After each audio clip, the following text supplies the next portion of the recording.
Candy Podcast, episode 781. Hello, world. I haven't seen you in a turtleneck in a minute. You have, but you have only probably in black ones. Oh, maybe that's it. But just blends in. This one, it is looking extra Diane Keaton. my affection for turtlenecks has waned, I will say. Okay. Yeah, I feel like not they're not as enthusiastic. Yeah. Sometimes you need a little room to breathe. Right. You went into, in your pump club days, into like Arnold. Tank like, tops. yeah, tanks. Tanks only. Well, it's a little too cold for that now, but I'm in a tank top in spirit as a pump club member. How are you? I'm doing good. Yeah. I feel like, well, actually, there was one thing that I just had this weird experience driving on the road here, which I need to know if this is like a just me thing, why I was so put off by this. Yeah. So I'm driving here.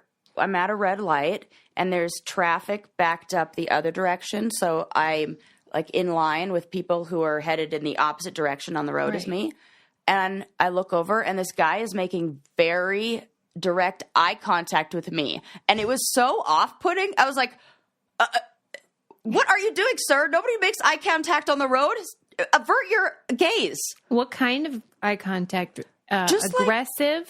It wasn't aggressive. It was just eye contact. Like he was looking in, like he was just the person. I feel like there's this unspoken rule of like, mind your own business when that is for sure. When I'm at like a stoplight and the person's next to me, right? Mm-hmm. And he was breaking those rules. Yeah. And I was like, like I felt like somebody had opened the door on me in a bathroom stall. That's terrible. You know that feeling when you're like, exposed. Oh, and then afterwards you're like a little embarrassed. I'm like, why am I getting this over just eye contact on the road? So, were you tempted to do it back and like just play chicken about it? The green light had turned, so we were both now driving. Right. I don't like it. I don't like it one bit. Thank you. Okay, it's not just me. Look away, loser. Thank you. Very validated. This is exactly my feeling, and I was like, wow, what has happened to me? But I mean, you've come to the right place. I mean, if you're looking for like cynicism towards humanity or misanthropy, I am the gal to come to. Yeah, I do have another. Fred Rogers. Yeah, sorry. But you keep it balanced. That's he's in the background, and I got my Toy Story toys there, and then we just can be bitter and cynical on air. Yeah, yeah. I had another experience where I was seated. I'm not kidding.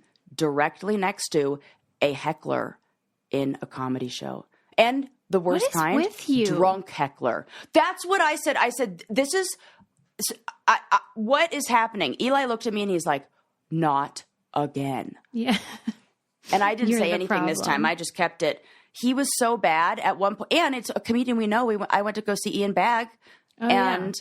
So funny, does all crowd work. So that's why I don't know if you can even call it a heckler though. If it's like when he's in the back and he's just yelling random shit. Like what? What was he yelling? Let me at him. Give it to me. Yeah, let me at. And we're so far in the back where he can't even see where the sounds are coming from. And then the guy next to me goes, "She wants to talk to you," and I'm like, "No, I don't. Shut up." The drunk guy did that to you. Yes. That's awful. And then got up and proceeded to stumble, grab my shoulder, then fall all over our entire row. Oh my gosh. Was he alone? No, he was with a woman who was drinking just as heavily as he was. And this guy was happily married. And they were like all over each other. I'm like, that's wow. Nice for them. I'm happy for them. Look, there really is a lid for every pot, like you say. I mean, that has to really bug single people, though, when they see people like that coupled. It bugs me as a coupled, not married person. I'm like, so he can propose. He proposed to her. This guy does. Great. Come on, right? Come on. Yeah. Well, I don't know. I'm starting to wonder because the common thread in these stories is you, Sarah. I know. That's what I was thinking. Like, what am I doing? Or this is some universal test where I have to. So I tried to go about it the other way and not react or like not. Try to not let it ruin my time. Well, how'd that go? Bad. Yeah. I need practice makes perfect, I guess.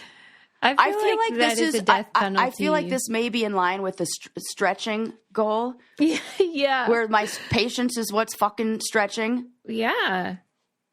I don't know, though. I mean, there's a special place in hell for hecklers, I think.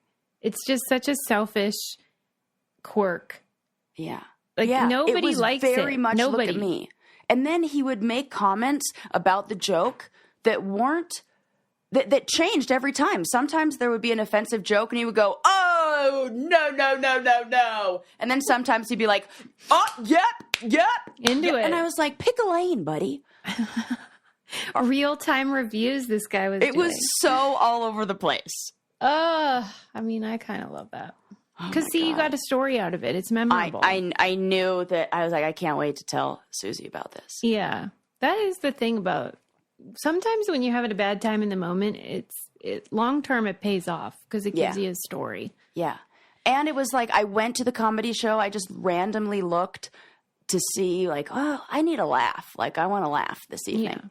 And he happened to be there. And Susie and I have seen him before in California. And he's so funny. Mm-hmm. And it's funny though, because when I watched the Gary Goldman special, the new one that's out, which is called Born on Third Base on HBO Max,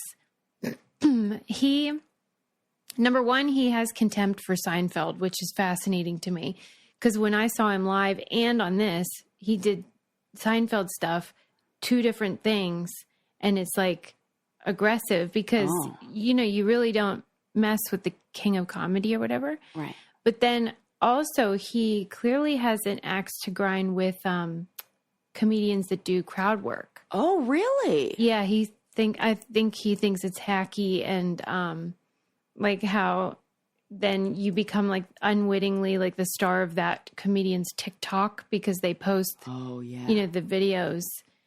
Yeah. Some of them only talk to people who call out. Yeah. So it's like voluntary, but some of them like don't, they just do whoever. Yeah. And I know that's Ian's whole thing, but I guess some comics must think it's like a hacky form of comedy. Yeah. I think, it's very different. I feel like there's the structured, planned, really honed in on like act. Mm-hmm. And then there's just riffing and like people. What do you think those about are almost it? two different kinds of skills in humor. Like one is almost more, well, it's just different skills. It's like one's fast and on the go and quick wit, which is really an art and I love, and I think it's hilarious. And I also respect and really like find the work when it's the more structured set to be more impactful. Yeah. Right. Yeah. Like they always memorable. Yeah. More memorable, more impactful. Well, I'll tell you what else is memorable, and that's how delicious my naked wines are. Oh, give it to me. I am not about dry January. I'm sorry. No way. I know. No, thanks. This is exactly the month. I have a wet January because it is the worst month of the year. Right. The holidays are over. It's freezing as heck. And then there's no holidays or anything like exciting happening. Mm-hmm. That's a time to crack those babies open. That's right. You know what I mean? Time to have an entire box delivered right to your front door. Yeah, and they're going to be delish because they are like, they got rid of the middleman and they allowed all these is the word artisanal? Yeah. Is that what you call them? Yeah. Artisanal winemakers. Small batch, I guess, artisanal. Yeah. Yeah. And then you get these delicious, different wines to try instead of the old garbage you're picking up at the old liquor store or whatever. Same old. Right. So now you don't have to go to a wine store and just pick bottles based on whichever label is your favorite. You're going to get quality wines at a fraction of the price delivered to your house. What more do you want? head to nakedwines.com/braincandy and click enter voucher in the top right when you get to the website and put in brain candy for the code and the password to get 6 bottles of wine for just $39.99 with shipping included. That's $100 off and less than $7 per bottle. That's nakedwines.com/braincandy and use code and password braincandy and grab 6 bottles for just $39.99. One last time, that's nakedwines.com/braincandy, code and password braincandy for $100 off your first 6 bottles. This is a great deal. Okay, we love it. We love vino. Yeah, I've been into mulled wine, spiced wine lately. You are into it? Yeah, I make it. Dump that whole bottle of red in the pot and add a whole bunch of fun spices and seasoning, and it's a nice time of year for that. It's so good. Warms wine. the old cuckolds. Okay, let's get into it. Okay. Yeah. There is a documentary on Max called Great Photo, Lovely Life. Did you see it? No. I never even heard of it. It's brand new.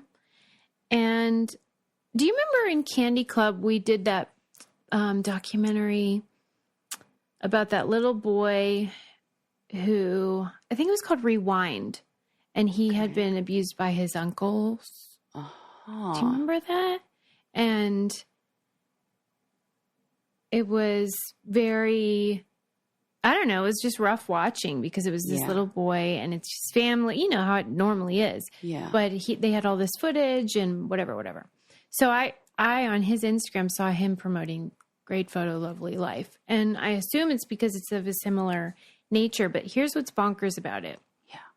The filmmaker is covering the story of her grandfather who was an abuser, and he is in it, and she asks him about it, and he acknowledges it and is like, not, I wouldn't say candid, but but says doesn't that say he doesn't do it, right? Yeah, he says that he's struggled with that and whatever, and it's just, I think it's so shocking to actually see a person who's not in jail or anything, like kind of acknowledging their attraction and also like their predation. Oh, it's like that. I was thinking physical abuse. We're talking sexual abuse he's admitting on there. Yeah, because that, right. It was unbelievable. Very, I mean, it's good. It's a fucking PSA. Yeah. Maybe through seeing that somebody else. Why? How come nobody's pressing charges? How's this guy walking around? He has gone to jail for it. Oh, I see. But the craziest thing is that like his wife stayed with him, and it was staying with somebody who does that is saying that you approve of that behavior. Yeah. That you will allow somebody in your life that continues to do something that hurts other what people. struck me about it, so he on camera acknowledges having done this, but he definitely is not fully open, and he kind of downplays it, makes it sound like it was just like maybe a one-time thing or a couple times, like no big whoop. And I'm not saying no big whoop. I'm saying that's how he presents it.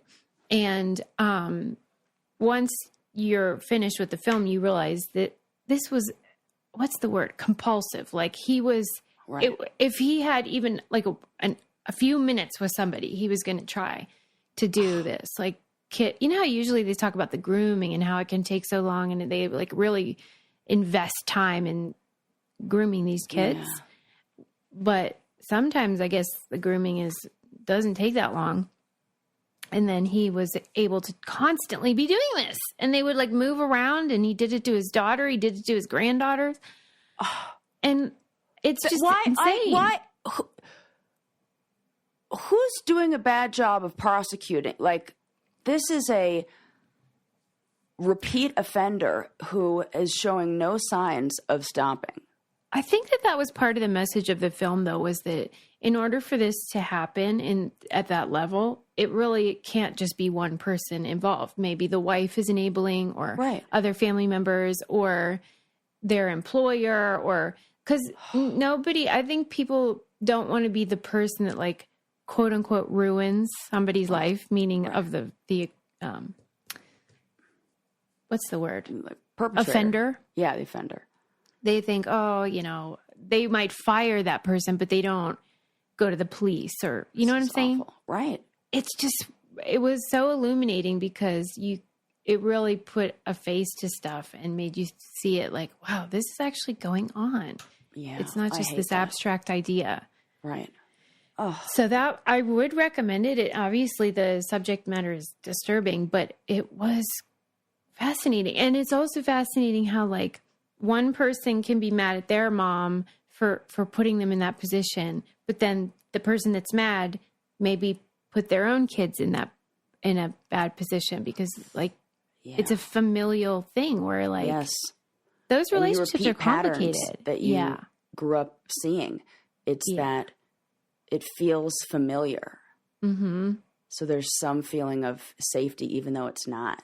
Isn't that, it's just hard to believe. Really hard to believe. Do they offer anything about,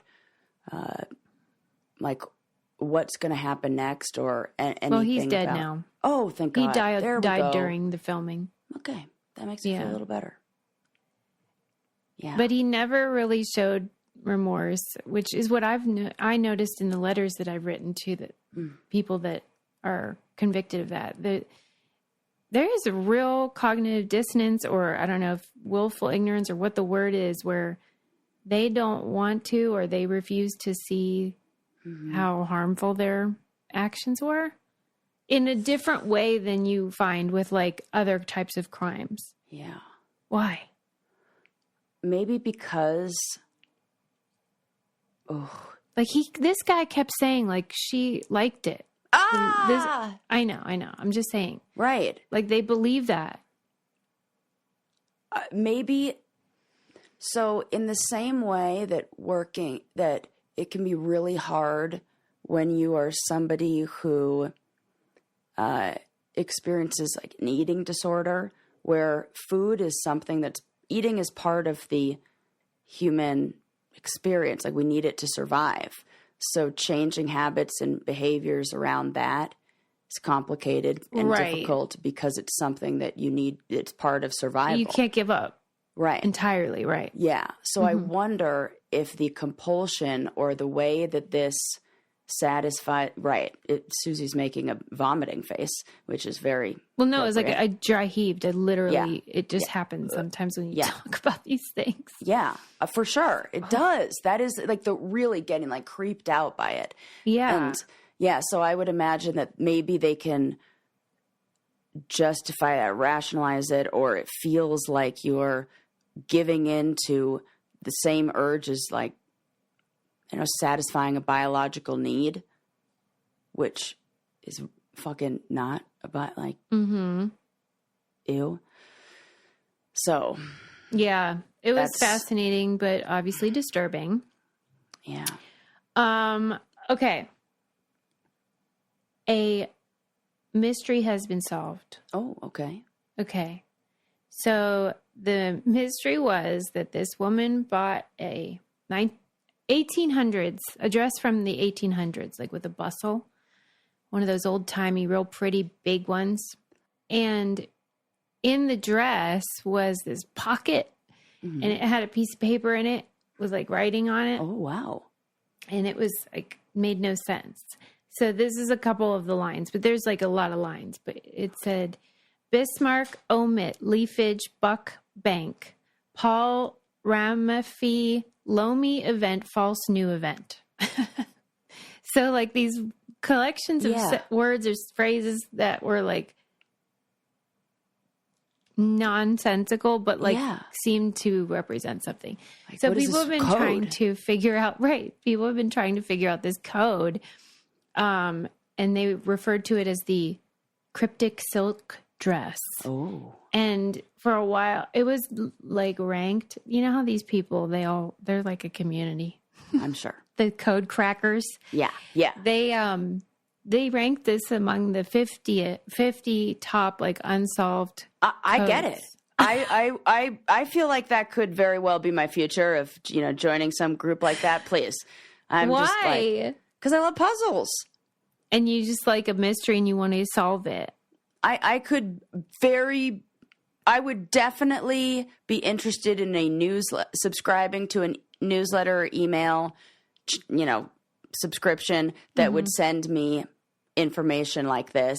And like the mysteries? Yes. Yeah. And then you'd want to hear codes. Like progress that was made cracking them. Yeah. Yeah. Okay, well, let's give it a try. What do you think this might have been? Okay. Just based on those few words. What do you got? What's your theory? False. Give me a couple. Give me the last few again. Okay. Paul Ramafy Lomi event. False new event. I know. False new event. Is she planning a party? I love it. I wish. That's so much better than what it really is.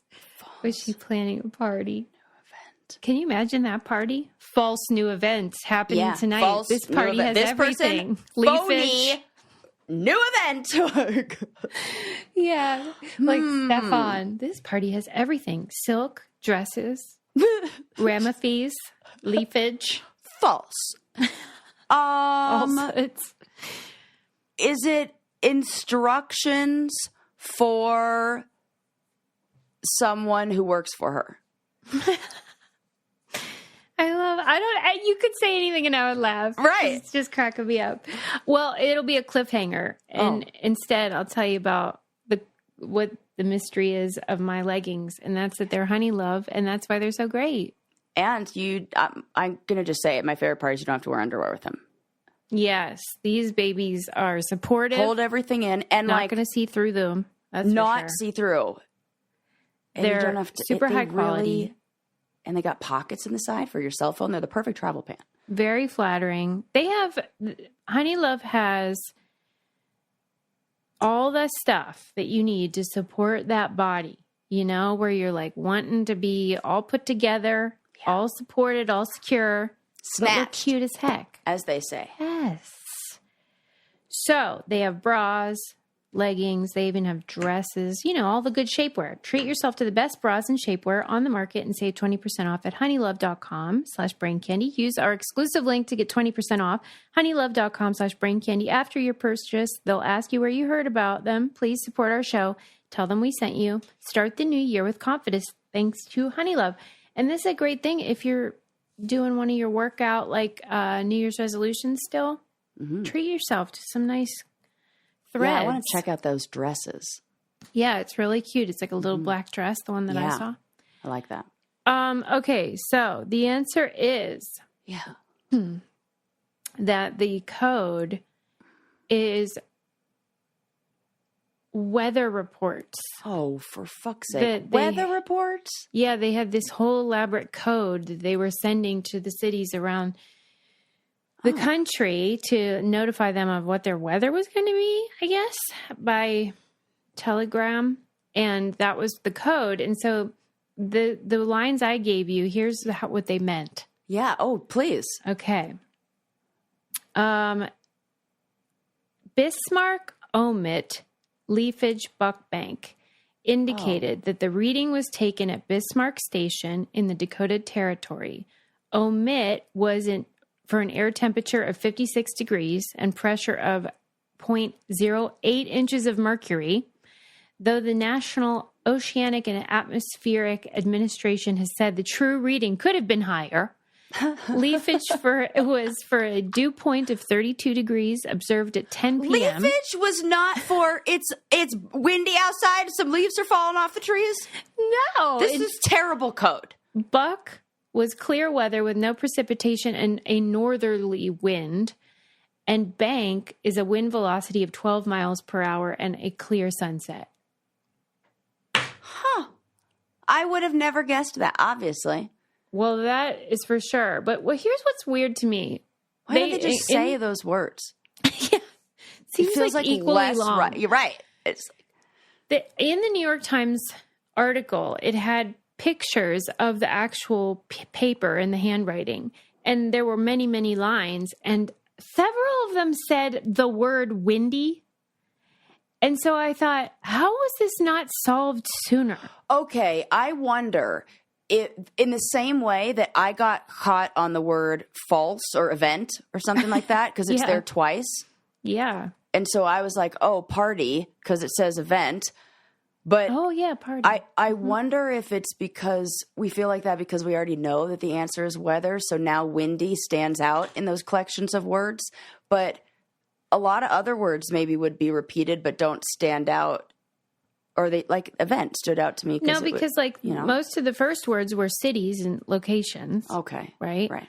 And then it's almost like you could look down and it would be windy, right above each other. Come on. And I thought, how did nobody think like, hey, that maybe it's about wind?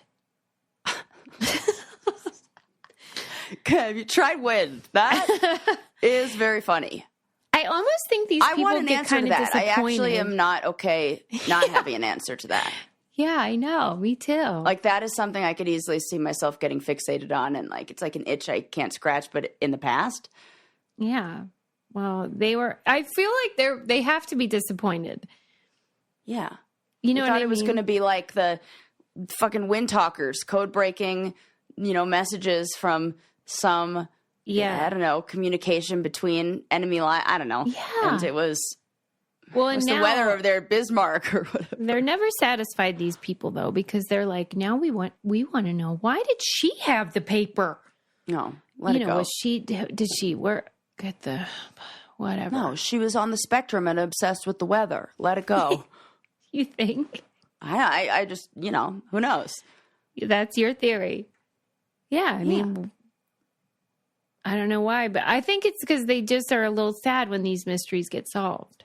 Yeah. Do you ever think if somebody went through like your house and years later and tried to piece together all the things, they would find certain things that would really make them scratch their head? In this I bet house, a lot of I have an Arnold Schwarzenegger head right behind me. People would be like, "What?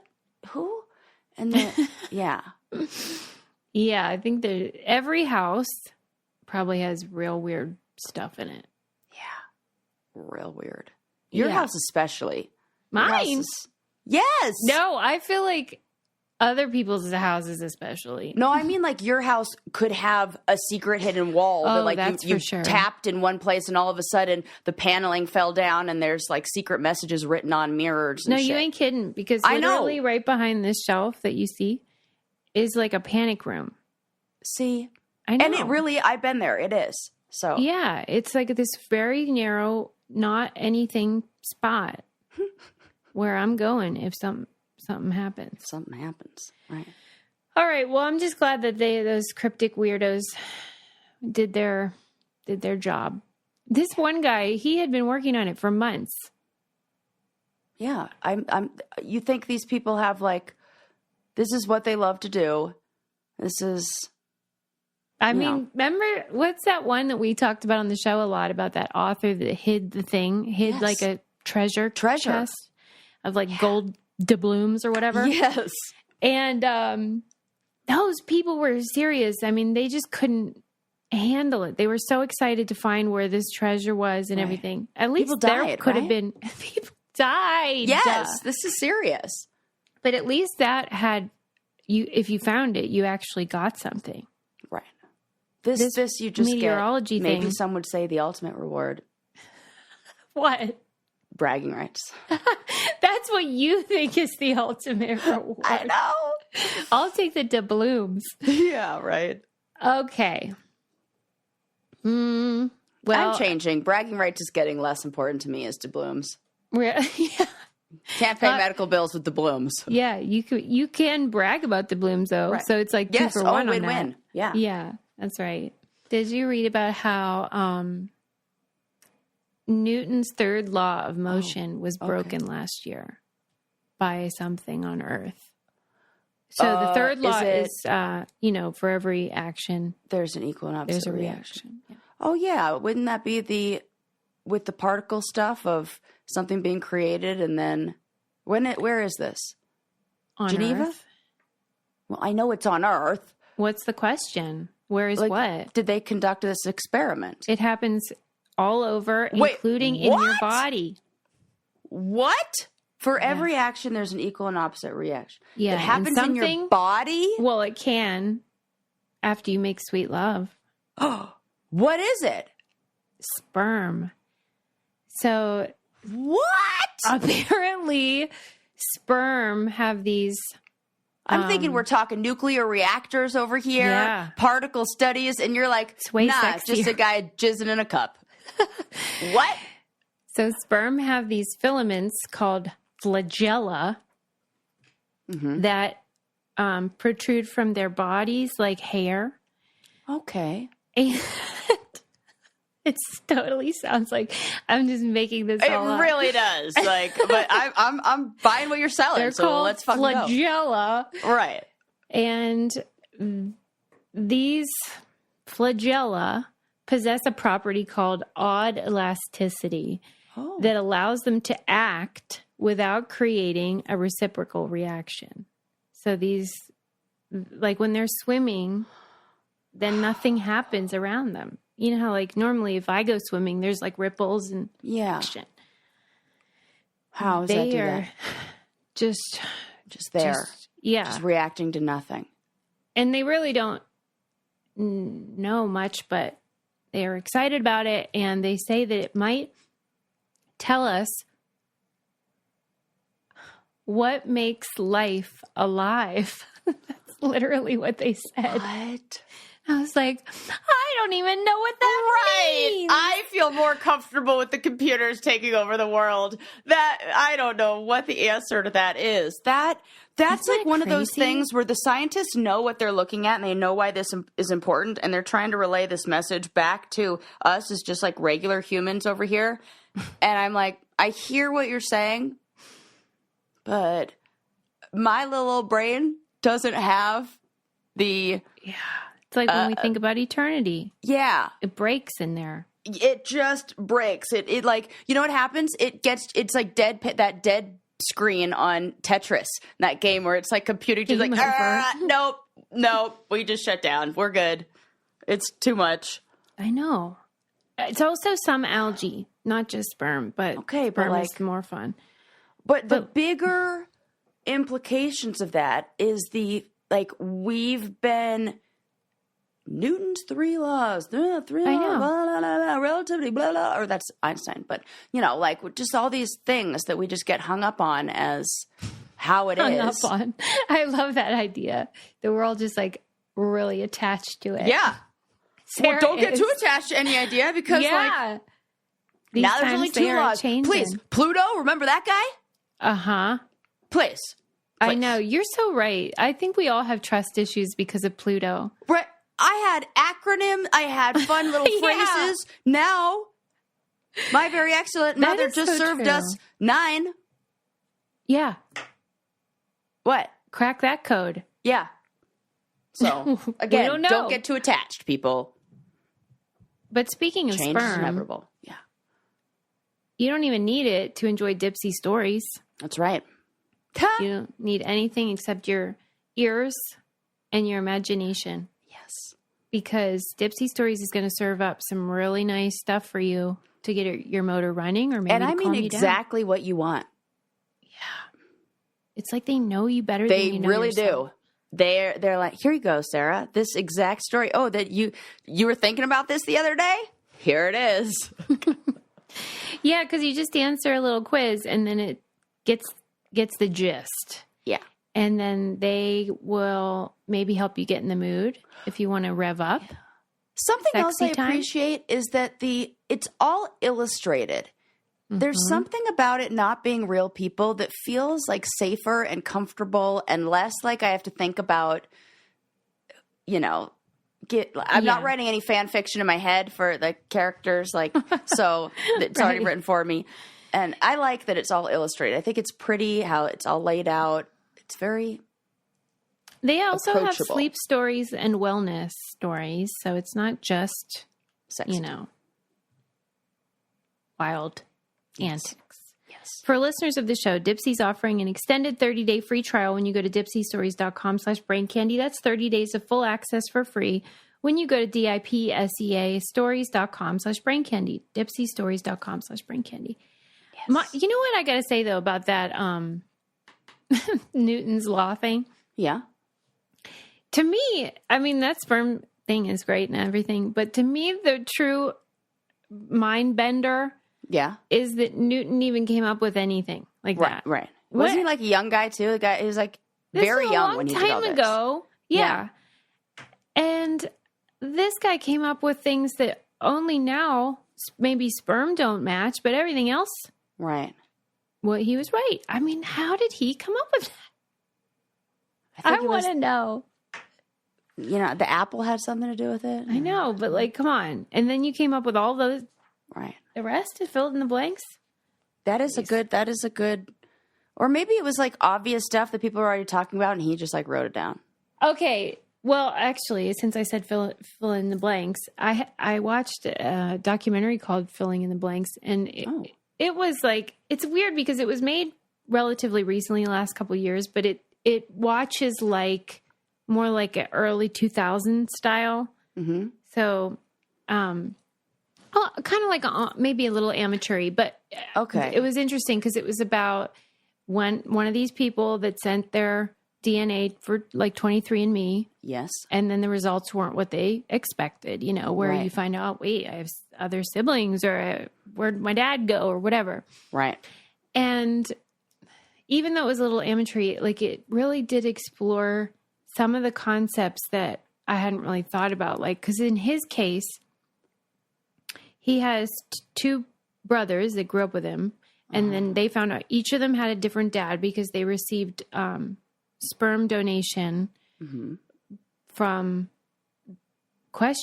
They found out later it was like medical students. You know how they would do that sometimes?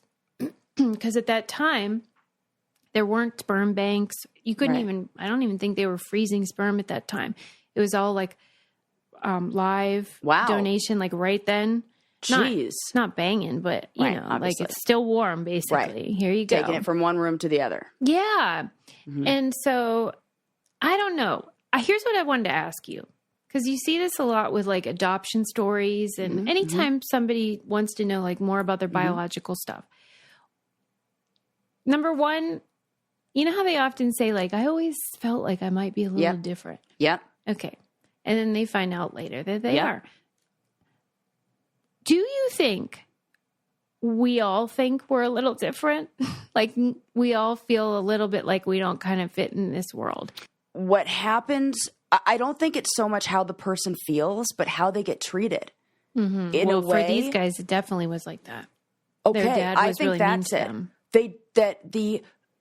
The parent, the person who is presenting as the biological parent in those situations, doesn't have the same natural instinct to. I think that when the child is biologically yours, there is a different natural instinct to protect. Like if you had, I don't know, I'm thinking like a burning building, and one child is your biological child and one is the one from the sperm donor, you can save one. I feel like the instinct is save your biological child if you have like no time to think about it. And I would imagine that if you're in a family with maybe one person or one child that is biologically related to that father, and then other two that are not, there's going to be some subtle, like, differences in attention given, or well, especially if the reason that your child isn't your biological child is because of limitations that you had with fertility, and then that child may represent something you have shame about, or Because I can imagine when there weren't sperm banks, these people probably weren't meeting with therapists to talk about their feelings around this stuff either. Mm-hmm. Yeah. And then nobody tells the kids, and that's a big problem. Okay, so previously we've talked about how things have changed a lot in the adoption category and how you're encouraged by experts to not be secretive, that does more harm than good, that you pretty much just have that as a part of your story from birth, and how that's so great. Well, it is a little bit more complicated when it's sperm donation because adoption doesn't really inherently require the discussion of sex or how babies are made. Right. Oh. Because if you're adopted, you may or may not connect the dots about all of that. Yeah. But like, I wouldn't want to have to explain to my toddler, like, maybe it's easier and I'm just like overthinking it. Yeah. There are ways, there are these wonderful books out there called It's Not the Stork. And then there's another one called, I can't remember what the other one's called, but it's like a series of books that does a really good job of like age appropriately explaining these things in very vague terms, but ways that do break down like the most basic biology of it. But yeah, I think we have to. I don't know. I think it would be a more challenging narrative to convey, what a sperm. I'll be like, listen. And that one person's does work and one person's doesn't work. And so we had to like borrow from this guy and it doesn't mean anything about like, It's challenging, I would imagine. It's challenging. Yeah. But I guess if you just always talk about it, then it's the same as the adoption thing. But I did think, you'd have to really come up with like a strategy. Yeah. And I think those dads need to work really hard to not project those feelings of inadequacy or whatever it is onto those kids. Yeah. And that is something that I think that, like, I don't know, sperm banks and people involved in those processes work hard to provide now. It's like mandatory. Yeah. So, that was interesting. And I loved hearing, he interviewed several of the moms. So like once he found all his like half siblings, he interviewed some of the moms, and these gals, number one, were so thankful to the donor, because it gave them the opportunity to have children. And also like, even the filmmaker pointed out how like, they were all very nonchalant about the process. They were like, I went to the doctor and then they did it 30 minutes, then I left. I think it was striking to him, but I think that's how women generally are about their bodies, because it's like, we're always dealing with something. We're always. From menstruation to menopause to pregnancy. Yes. Not getting pregnant, trying to get pregnant, cramps. Whatever, So I can totally imagine women just be, why even ask it? It just was no big deal. You just go to the doctor again. Right. I thought that was cute. I want to see that. All right. Well, let's take a minute and talk about one of my priorities in 2024. Skin moisture, skin. Let's reverse the clock here. Yeah. Hydration. Is what I'm looking for. Give me all the stuff. Oak Essentials is where it's at. You know how we're obsessed with Jenny Kane? Yes. Well, these people, it's like they have no limits. It's not just sweaters anymore. The luxury. Yeah. They created this, basically, let's call it self-care. Yeah. Line, Oak Essentials. It's a nutrient-rich When you live in Colorado, that's just care, period. Like, you just need, it's like necessity. It's just not even care, just like what you need to live. Yeah, yeah. Turn into an alligator out here. It's tough times. And so this balm supports collagen production, delivers serious hydration for a luminous glow.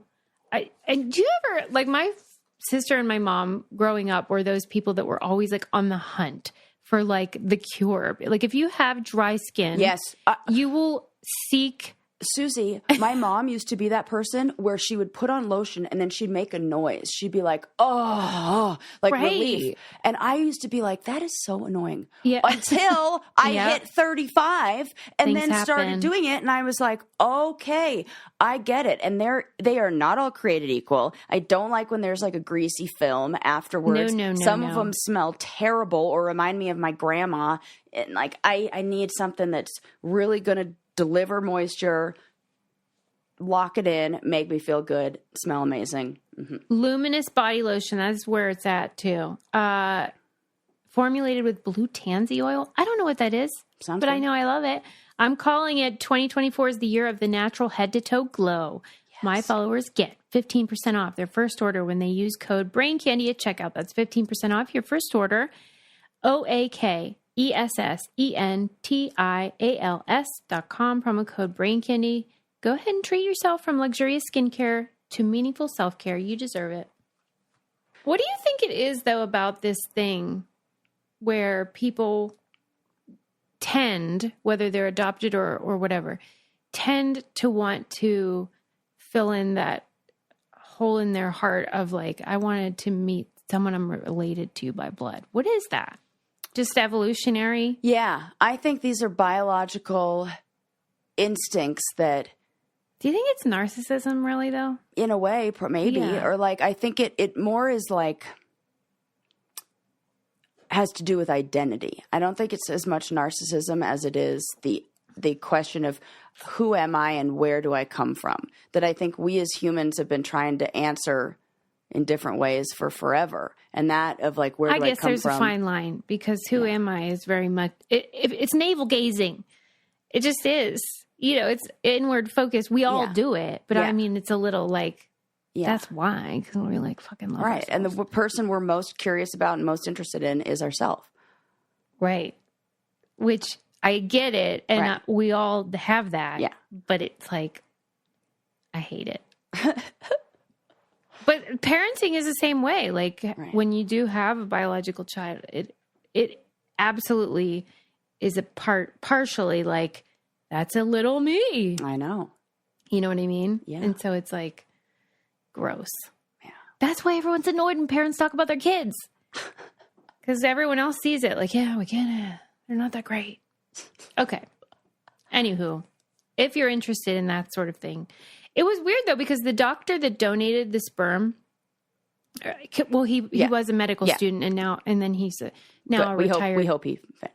Gynecologist. He's a gynecologist now? Well, I guess he's working in those offices. Retired. Got it. And he is so handsome, and he's like 90, and he looks like hot still. And he has like, that's the sperm you want. I know. A smart, thoughtful, lovely guy, and he is willing to meet them all, and he keeps in touch, and it's great. Like, it's really nice. But remember that guy that got caught doing it and had a bunch? That was where people were mad because he was doing it without telling them that he was the donor. Right. That was the he was like going in another room, freaking jerking off into a cup, and then bringing it out to the women, being like, "Here you go," and injecting his own stuff in there. That feels very different than that. That is a conflict of interest. We would call that. Right. Like a little bit. Okay. Come on. Yeah, I get it. But some other random med student who's like signing up for it, and maybe they, I don't know, give them a meal coupon for the semester. I don't know. Yeah, he got $5 per. Okay, there you go. Yeah, and he thinks it's so funny. But he's like a gem, and that's really lucky because sometimes the guy that made the film, his brothers, they had different dads, and those dads didn't want to meet, and they didn't create like a community or anything. So it's not as, that would be I tough. think, special. That'd be tough with 3 different ones, and man, I would want all the same, but I guess that's hard to do at that time. There was no organization to it. None. It was like I'm like, who's the same here guy that day? Oh my God. Like you're fertile. Okay, let me go down and see who's here. See if any of them are Jewish. Like if you wanted a certain ethnicity or whatever, you had to hope, cross your fingers. That that is like playing Russian roulette with your sperm donor. Like, you're just going in there and like, oh, okay, here we go. Whatever this lands it's sort of on. like one night stands. Yeah, no, that's what I'm thinking. But in a one night stand, I can look at them and be like, yeah, I get that one. Some information. This is. Yeah. I Okay. hope we exchange some words in our one night stand. Oh man. Okay. Here's a fun fact. I'll read it to you. Okay, I love. This is about endangered species. Oh, Susie with the animal facts. Okay. Saved it just for you. Yes. There are 1,700 plants and animals listed as endangered or threatened with extinction. And in the aggregate, those species get $1.2 billion spent toward their preservation. The top line number, however, obscures the reality that half of the money goes to two fish, salmon and steelhead trout. Oh, that and makes then sense. the rest is like goes to the charismatic ones like the spotted owl and those guys. Yeah, charismatic fauna. This was cracking me up. The animal with a budget line that got the least amount of money was the Virginia fringed mountain snail, which had $100 thrown its way. No, little snail buddy. We need to crowdsource for the snail. He's a goner. He's a fucking goner. I mean, and dude. You know what? We're going to discover that, like, the secretion from that mountain snail fucking, cured everything we've been complaining about this whole episode. Or wait, what if like $100 is all it took, like, to get like a lady snail to do it? To get is that on how top they do of it? Do they bang? How's that work?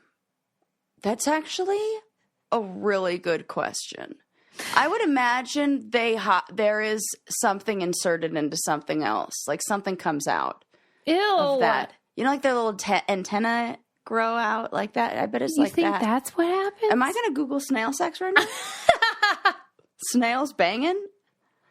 I mean, we do have questions. Right. How do snails have sex? How do snails have sex? I could have said their whole reproduce. bodies are like Okay. vaginas. Technically called a gibsobellum, the love dart is a nail clipping sized Lord. needle that stays hidden in an internal sac until about a half an hour before copulation. That is disgusting. So basically exactly what I said. A love dart. They called it a love dart. And whoa! You see it? It's a love dart. Big love dart energy? Big. Oh, gross. But Me they look out. like they're, it's as gross as you'd imagine. What's her love hole called? I don't know. Oh my God, it does look like, whoa. Oh, that is inappropriate. Whoa. This is That not safe is for a snail work at all. love hurts. What happens when snails stab their mates? That's the National Geographic article that I will no be wonder reading. they're endangered. Yeah. They are. Fucking This getting is snail stabbed, on but- snail crime.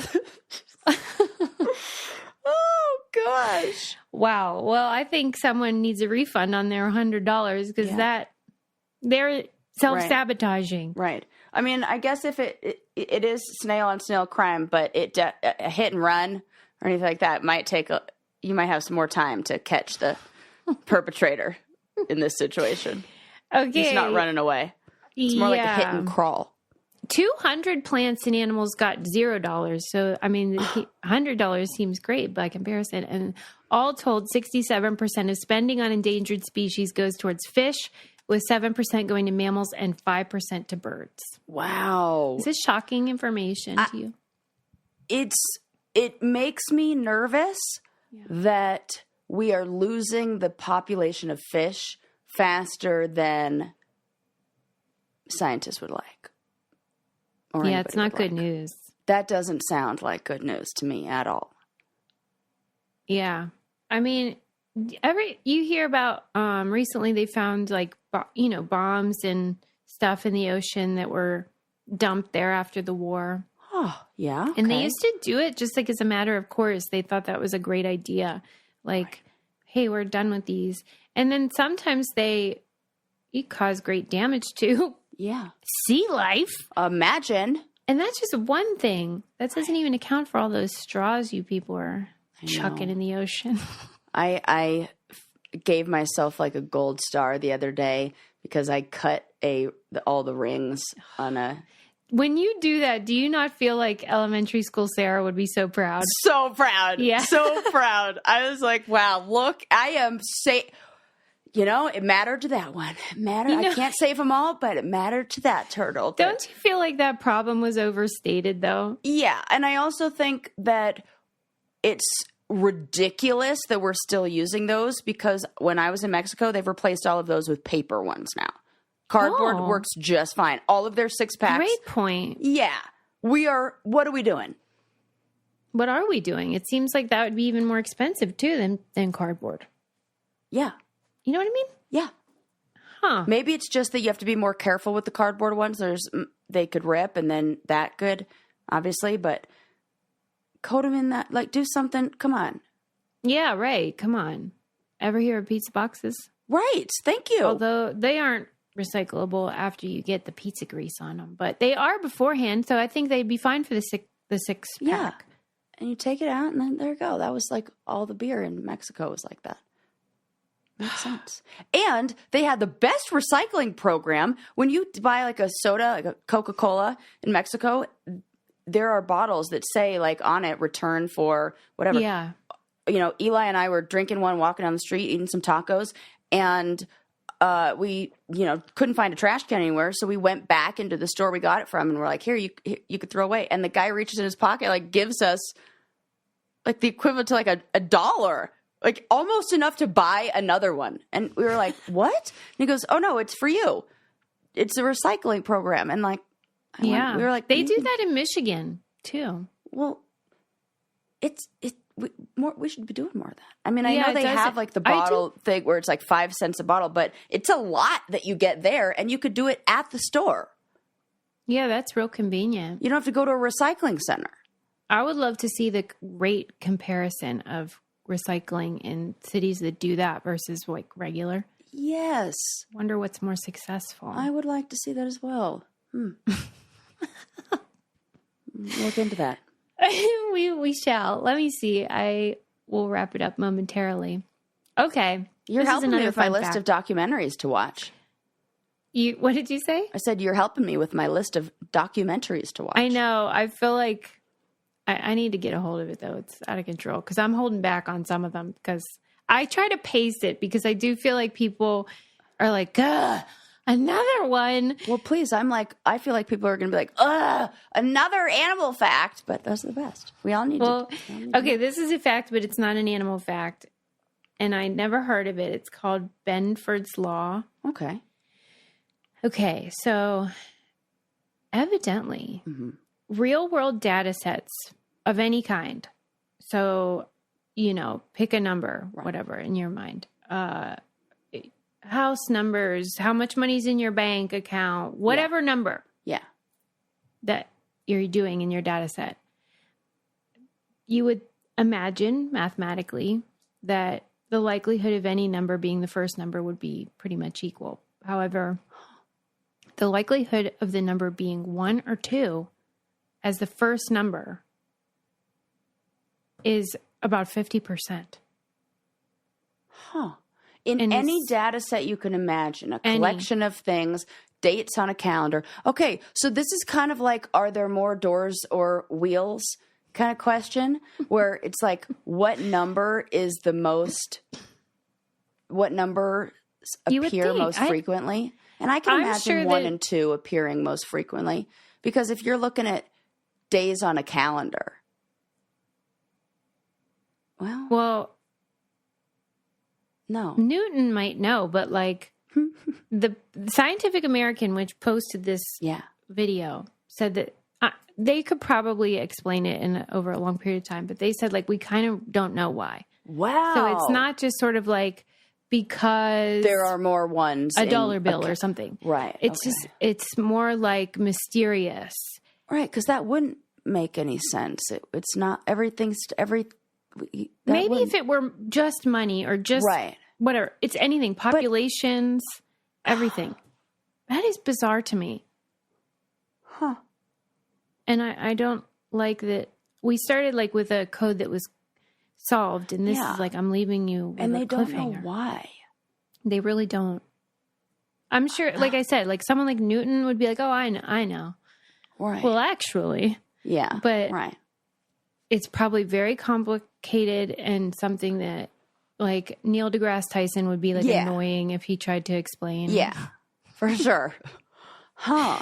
But anyway, that so might be one that keeps me up at night because I'm going to start thinking of random data sets and why everything. Yeah. I love, by the way, that Scientific American on their Instagram, their videos, like this one was done by a drag queen. I have no idea why. It was unrelated to I know who topic. it is. The mathematician drag queen. Oh, maybe. She's fantastic. She's taught me so much cool stuff. Yeah. I don't know if like they collaborated or like what, the number zero or like all these cool things. Well, she taught us about Benford's law. Nice. Okay. Let's wind it down. Sarah's a heckler magnet. Magnet. At least she's not a heckler. Thank God. No, I'm like the opposite. I want to talk not at all. And it's the time that I want the least amount of attention. Is that why you sat in the back? Well, no, we just got there like... You were late. Yeah. Not late. Okay. Just like half an hour early. But other people showed up way earlier. Mm-hmm. Well, maybe I do wonder like if crowd work crowds are like a type. I think they are. You know, where they kind of want to be the star. Yeah. You know, because that you're more likely, of course, to be. Right. Seemed like a few people in the audience were like that. And I do not like to be that because I'm like, oh my God, I roll my eye. And then when the audience tries to be funny, I'm like, don't take the job of the, don't do that. No, follow the Johnny Carson model, which is like straight man. Like set the comic up. Yeah. Set him up. You That's what I like to do. Silk dress code. We don't know what that lady was all about, but Sarah thinks she's on the spectrum and just really was passionate about weather. Come on. We know who this lady. We were hoping for a party, but it was windy. Sperm. Breaking Newton's laws. Breaking. Pushing back on the laws of physics. My brother Jordan's really going to like this story. Will he? He loves sperm stories? Or no, physics? He likes physics. Okay. Okay, gotcha. He likes sperm stories. He's an engineer. Enough of them. That's funny. Filling in the Blanks documentary is on Amazon Prime. That one's about like the DNA shenanigan. It is funny to me, that concept of how, you know, we didn't know what we didn't know at that time. This was like the 50s or 60s, and how like they truly thought like they were going to get away with this forever. Right. And that no one would ever know that your dad's not your dad. Oh, God. And then, doesn't that kind of stuff make you think, like, even just the fact that we didn't have seatbelts back in the day makes me think, what are we doing now? Right. That 50 years from us now are going to be like, what the fuck was that about? Like, I think that about the fact that humans are allowed to drive cars. That future us are going to be like, can you believe that they gave us cell phones and let us sit behind essentially like a tank and just like cruise down the street at upwards of 90 miles an hour? So like your feeling is that so much of what we do is unsafe? I mean, insane. As soon as I bet like the number of car accidents and the number of like all of that stuff, that's going to be avoided and cut down. I mean, sure, there might be, you know, trouble here and there with, as we've talked about, with like all the, I don't know. Yeah, you can't win them all. Can't win them all. But I bet the rate of accidents with those are way less than, you know, we're not going to have DUIs. We're not going to have drunk people getting in accidents like that. I mean, we can talk about it next time, but like it does bring to mind how like at the same time we're having all these advancements and things like that, like self-driving, whatever, like parts of planes are just falling out. Oh, because we haven't updated that. If I still have a cigarette holder on my, get new airplanes. What are we doing? Sarah, that was brand new. That was a brand new plane. November it was made. No. Yes. Oh, fuck. Yeah. Okay, This is like sloppy manufacturing is what this is. Oh my God. This is our plane's wings are falling off. Maybe they should make self-making planes, and humans This shouldn't is what be happens involved. when you don't pay people enough to do the job is probably what's going on here. One People are plane found a overworked. tequila bottle like on the new plane. No. Boeing is wild. That place is like Wild. It's like Animal House over there, I think. Jesus, it's like the telemarketers movie. Anyway, I've said too much. Well, something we can depend on that will not break or be terrible, like air travel, is HelloFresh. You know we love HelloFresh around here. And I wanted to specifically mention that the family-friendly plan, which I'd never tried before, we got last week, and it's my new favorite. They sent enchilada recipe that was out of this world. It was so easy, so tasty, obviously family friendly. Kids love it. And so I wanted to recommend that. And now they also have breakfast items that they're sending that are just amazing. And so cool. I love that they're branching out in that way. It's just great to not have to go to the grocery store in this weather and to have delicious meals that everyone loves. And they're so affordable, and they have a deal for you. Go to HelloFresh.com/braincandyfree and use code braincandyfree for free breakfast for life. One breakfast item per box while subscription is active. That's free breakfast for life at HelloFresh.com/braincandyfree with code braincandyfree. So good. America's #1 meal kit, and also my #1 meal kit. And I want to introduce a guest to the show today. Lucy Miller is a member of the cast from the documentary that I talked about a few episodes ago called The Greatest Show Never Made.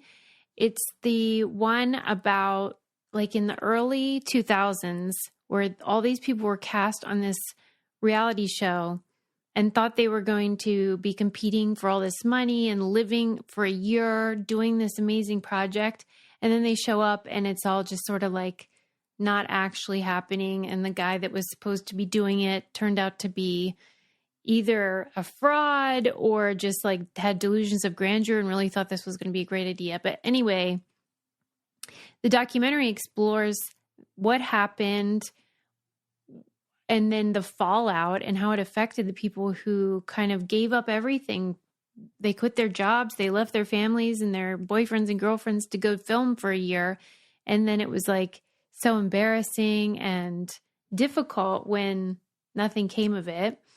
And so I'm going to be talking to Lucy today about her experience. She is a doll and kind of comparing notes about like the difficulties of having not been on a reality TV show. Sarah and I are always talking about the difficulties of having been on one. In this case, it was a lot of the same problems because it was very public. Everybody knew that they were supposed to be on this show. It was covered in the media. And then it was almost as if the cast were victim blamed. It was like, how could they be so stupid? Why did they think this was legitimate? Instead of vilifying the actual person who took advantage of people's, naivete or, trust. And so we talk about that. And in the documentary, the guy, his name is Nikita Russian, he comes and is interviewed as well and explains his side of the story and why things went sideways. But it was totally fascinating. If you haven't seen The Greatest Show Never Made, you should check it out. The people that were cast on this fictitious reality show were delightful, and you can see why they would be great on reality TV. But in this case, they're great on the documentary. And I believe it's on Prime Video, Amazon Prime Video. Greatest Show Never Made. And we're going to talk to Lucy Miller today about her experience. Welcome, Lucy. Lucy Miller, I harassed you into coming on Brain Candy Podcast. Welcome to the show. I have a lot of questions for you. Wow, I can't wait to try and answer them. Well, I found in you a kindred spirit, I feel, because even though the reality show that you thought you were going to make never got made, you're sort of experiencing what it may have been like now, because the documentary is providing like a simulation of like people meeting you and you don't know them and they're talking about your life. And how weird is that? Yeah, it is. It's weird. That's weird. The weirdest thing is that it's happening 21 years later. That is quite a delay. There's a slight delay. And after things not have been long forgotten, because I have never forgotten Right. What happened.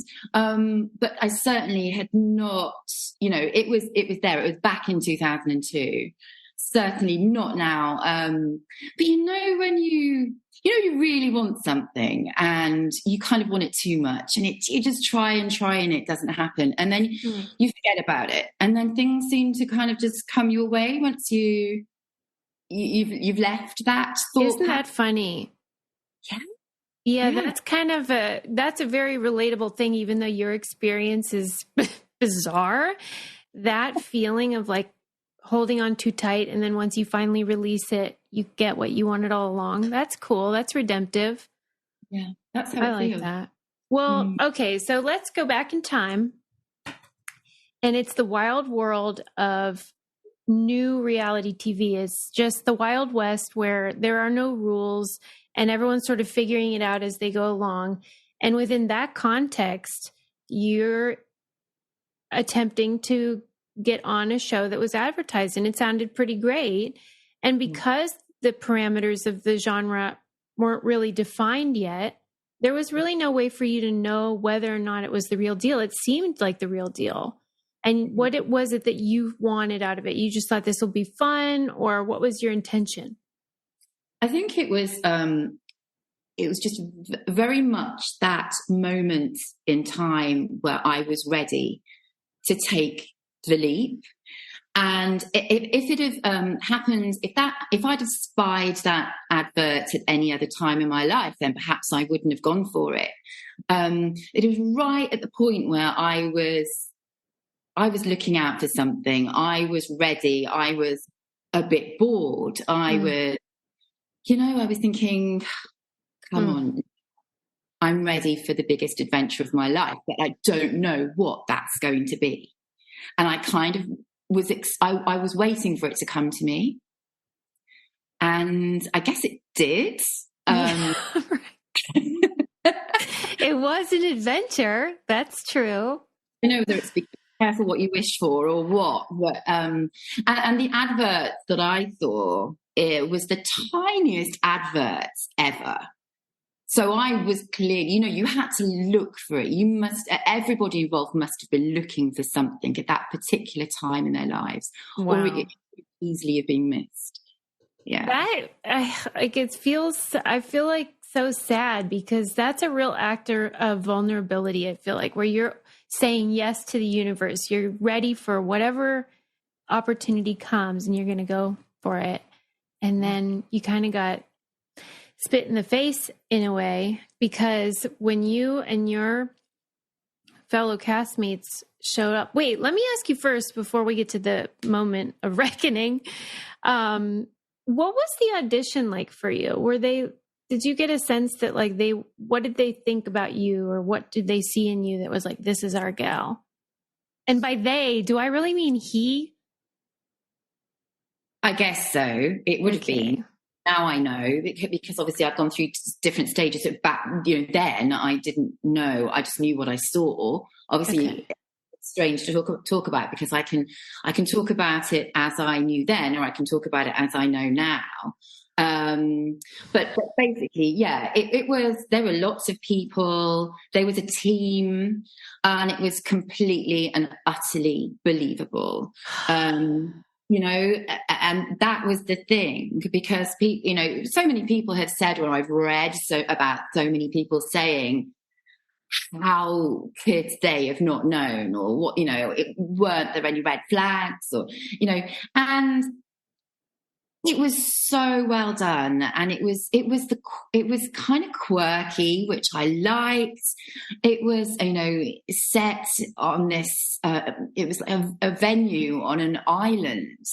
in London, but it was great the way you had to get on a rowing boat to get there. There was no other way of getting to this venue. And it just had that something special about it. It could have been anywhere. He could have chosen anywhere to have those auditions. But, he had this wonderful flair in so many ways, which also was to do with the choice of venue. And it was the kind of place which you would have expected to have been expensive, Yeah. There was food laid on. There was, like I said, lots of people, the team, there were cameras. He was there, incredibly confident, charismatic. I had no reason to think there was anything wrong with the situation.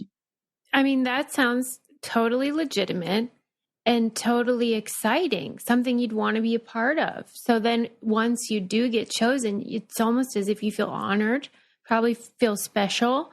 At least that's how it was for us. When we get that call, it's like, oh, I get to be somebody. How fun is that?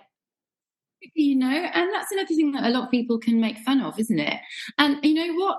There's nothing wrong with wanting to be somebody. There's nothing wrong with yearning for an adventure. And I have been through stages of feeling embarrassed by it, or at least feeling embarrassed by other people's responses of wanting that, but honestly, it was just so exciting, and I still find it exciting. And I've got to, I've told myself that that's okay.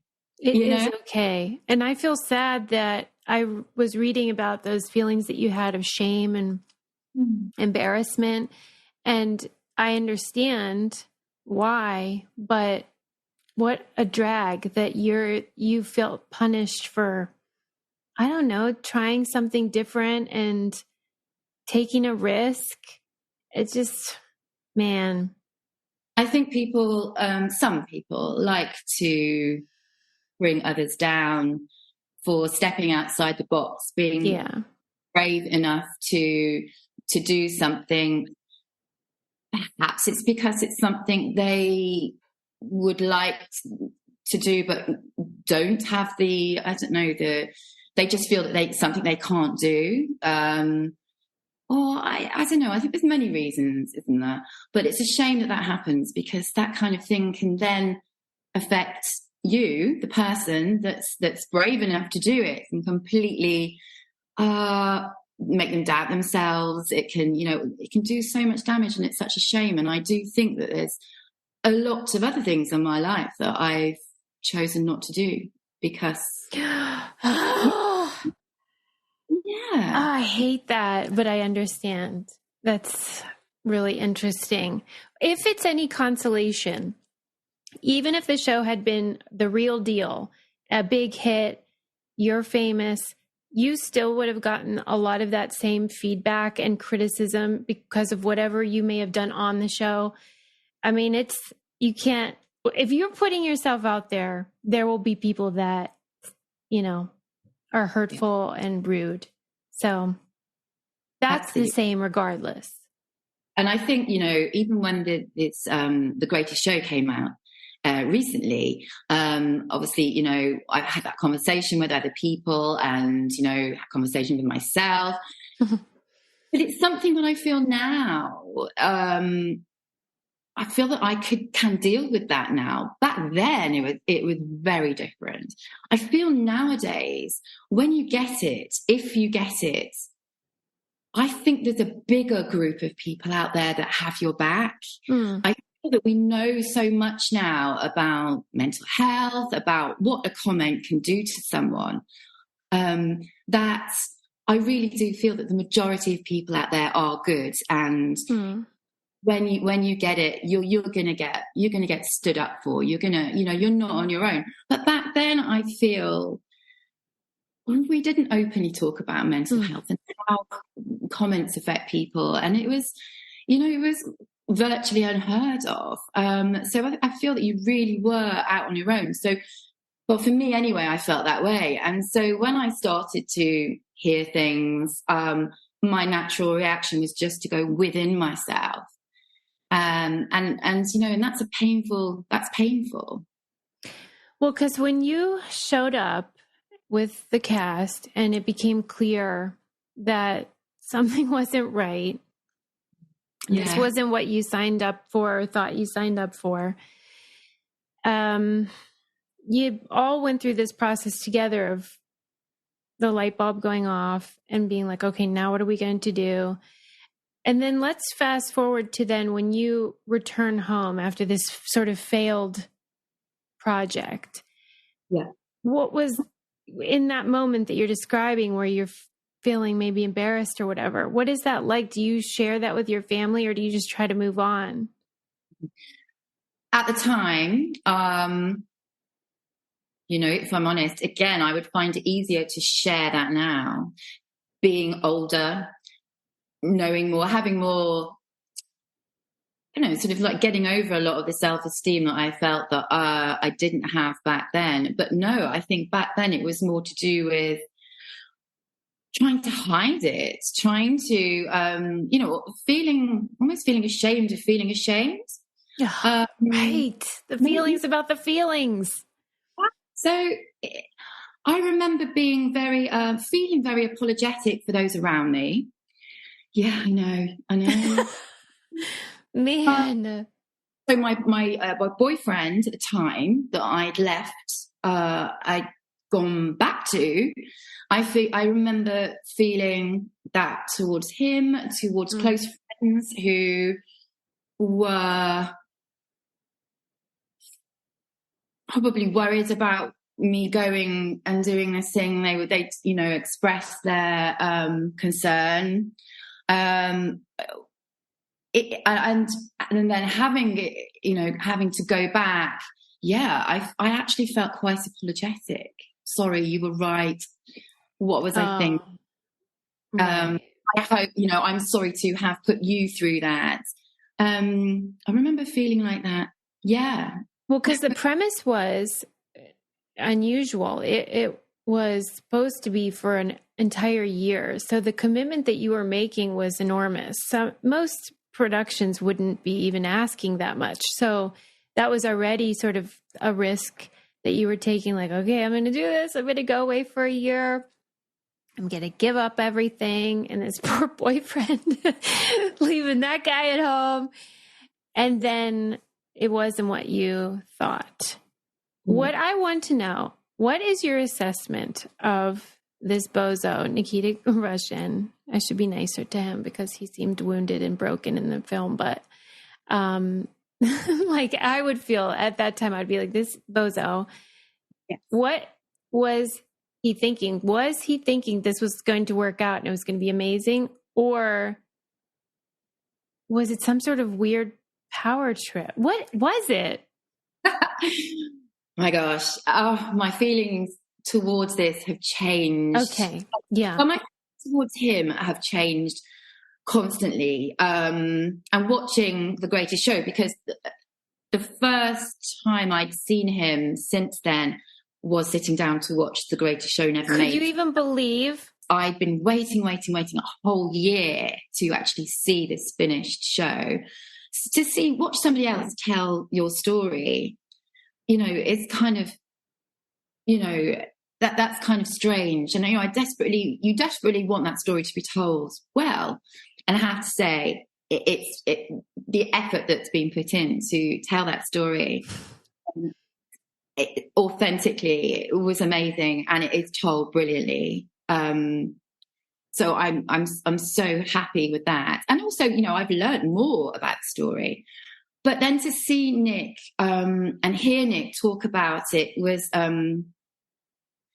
first, it brought a lot of the old feelings come rushing back. And I was really actually quite surprised at how raw it still felt. To watch that old footage of when he was a kid, making those films with his friends, who I also got to know now as well, that was really hard because I'm a mum of a boy. Mm-hmm. And so to understand, a child struggling like that and how then, that affected him as he grew. that I found incredibly sad. But to understand more maybe of how he evolved and turned into the adult that he is, that he was when he was 25 and that he is now. So he talks a lot about his trauma, and it felt really hard. But then I also find it then conflicting with that feeling of just really being pissed off of being treated. Well, you can feel them both. That's fair. One of the components that was new to me, but my husband, who's British, says that it's maybe more common in England, that style of recreation that is more fanciful and artistic. We're real boring over here, you know. You guys have more flair. And I wondered what that was like for you doing it was actually acting, performative recreations. And it was a hoot because you were in those clothes and everything was like legit from that era. How did it feel? I loved it. It was hilarious. We just had so much fun. It's so much fun. And yeah, you know, working with the costume people and everything, you know, and recreating the noughties Lucy, if you like. I mean, I've got a framed picture of myself in my living room because it was such an experience for me, and it just came my way. And I just feel so grateful of the experience. And it was bizarre. That's a gift, though. What fun to play as an adult.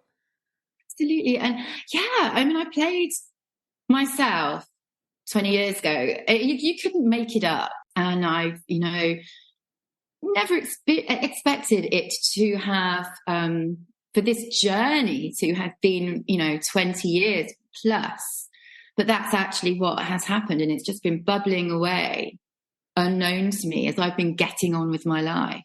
And we've ended up being able to talk about it with our older heads, with, you know, the other experiences that have happened along the way where we've been able to, you know, just compare it with this, that, and the other. And I'm now a mum, and what would I say to my kids? And you know, so it's. I wouldn't. Would I change it? I would not change it. No, I wouldn't. I hope that it's been healing in some way, allowed you to process it in some way. I mean, I loved watching it. It's totally fascinating. And I'm so glad that you chose to take a risk again and share it, because that took some courage. Thank you. It did feel brave again, but it also was just hugely just enjoyable. And what was great was that everybody around us was aware of that. So, you know, you could trust them. And they knew that we need that was something that we needed, and it also needed to end up that way as well. Yeah. And so, yeah, I mean, it's a case of serendipity, you know, from originally applying to 21 years later, and what now, a long, strange trip. Now speaking to you. It's a long, strange trip, and I have to say, I now am able to look at it fondly, which is absolutely brilliant. Yeah, I mean, that's a beautiful thing. I'm so thankful that you came on Brain Candy and that we're friends. And I can be like, we can have a support group for like reality TV survivors. And we have one question we ask everybody at the end of the show, which is, what do you keep in the trunk of your car? Or as you say, the boot.